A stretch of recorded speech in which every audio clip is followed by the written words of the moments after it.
Well, one of the things I do is Houston tours. I go to Houston for a week or 2 weeks, and how I basically do it is just I promote for a long time first. I start promoting for from maybe like 30 days out because you want to give yourself enough time to get people on your schedule. If you're not giving yourself time to get people on your schedule, you can't say, "Oh, I'm finna do a tour," January the 18th, and today is January the 9th. It's not giving yourself no time to prepare if you're not known like that. Like if you're not known in that city, and they really, they hitting you up because they want to book with you. It's not gonna be that easy. So if you're still building your following and building your clientele, the way I do it, I do those paid promos. You don't have to put a whole lot of money behind the paid promos. $2-3 to get you where you're going, honestly. And you can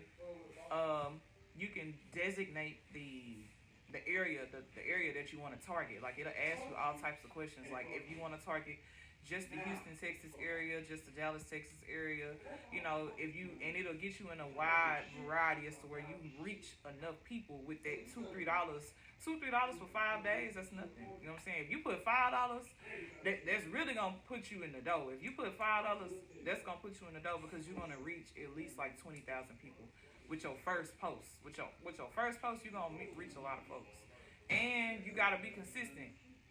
You gotta promote it when you're doing a tour.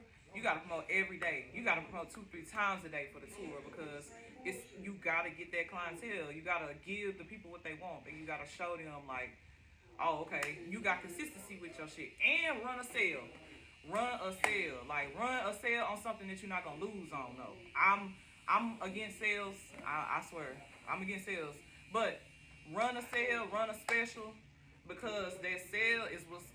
But run a sale on something that you're not gonna lose from. You're gonna gain what you need from it. Because once the sale and the specials, other people not gonna book with you on that no more. They gonna go to the next person who's cheap like that. They not even gonna worry about you no more. So let them know, like, yeah, this is a sale, but this is the original price, and you need to talk about that with them. You know what I'm saying? Like that's something, especially if you plan on returning to that city.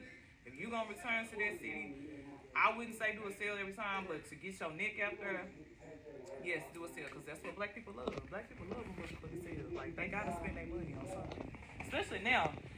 Now, everybody need to be doing classes. Everybody need to be trying to sell something in bulk. Everybody need to be trying to do something right now, especially because it's tax time. People gonna be. It looks gonna be. It's a night. What my purse is. I can show you how they let bitches be like.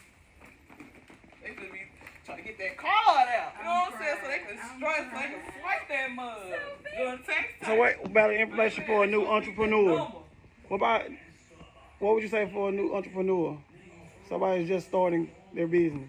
Ooh, that's hard.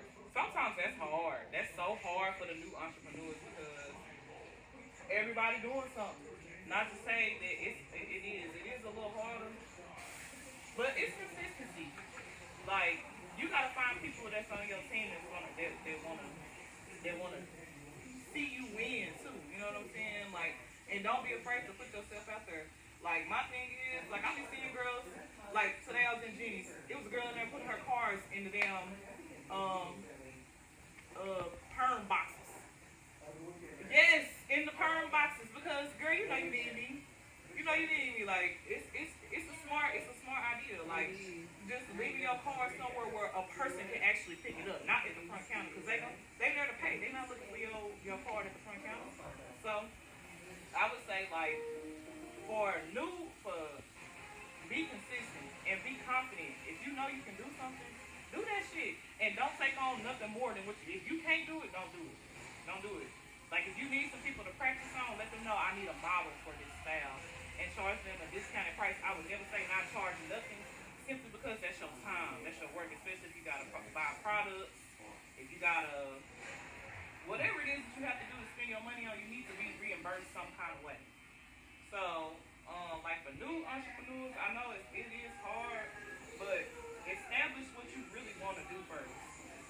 Get your one thing that you know you like me. If I had to say one thing that I have, it's locks.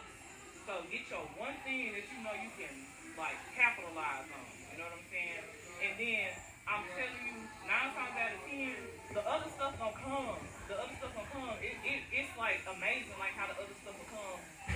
present itself right there in front of you. It's like, oh damn, you know, like I started doing locks. Girls start asking me, oh, can I extend this? And I've been wanting to do that. I've been wanting to do different things in the lock industry. That's how I started doing wigs. One of my clients just hit me up and was like, oh, hey, can I please come get this style? I've seen that you've been wanting to do this. Can I? They begged me for it. So, you know, and then even with the first time you doing it, once you do it that first time, yeah, it's not gonna be all that. But keep on doing it. Keep on promoting it because you could be the only person that's really doing it. Because that's how it was for me. I was the only person that was doing it.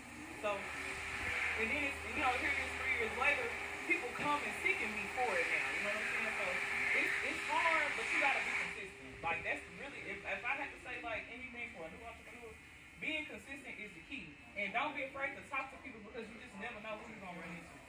You never know who you're gonna run into. You never know who had that information that you need. You know, you just never know. Like never put yourself in a box. And don't be afraid to showcase your work. Never be afraid to showcase your work, even if you think it's trash.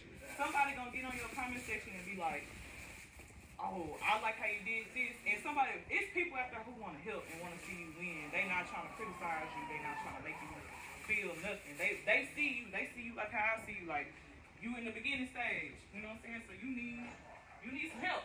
And I'm gonna tell you, like I got a student right now. Like the other day, she was on live and she was doing something. And I was like, "Bro, you got to pull her out. Stop doing it." And that's not me trying to critique her or make her feel some type of way. That's something to teach her for longevity purposes. Right. You know what I'm saying? You want to keep your clientele happy. You don't want to be pulling their hair out. They after a while, after a few months of their hair coming out, they gonna start being like, "It's this bitch. It's her." Like it ain't no way my shit just falling out like that. Like no, it's her. My hair never fell out like that. So after a while, them seeing the consistency of them not getting what they need from you, you have to educate yourself. Educate yourself, like in your field, educate yourself. Like that's so important. Like they not gonna give you everything, but go find what you need. Like don't waste your time trying to figure out. Sometimes people not gonna give you everything you need. You gotta find out for yourself. So like new entrepreneurs, research. Like lock longevity is very important. Natural hair, it coincides with lock longevity. So you have to learn both. You can't just learn locks and not learn natural hair. That's very important.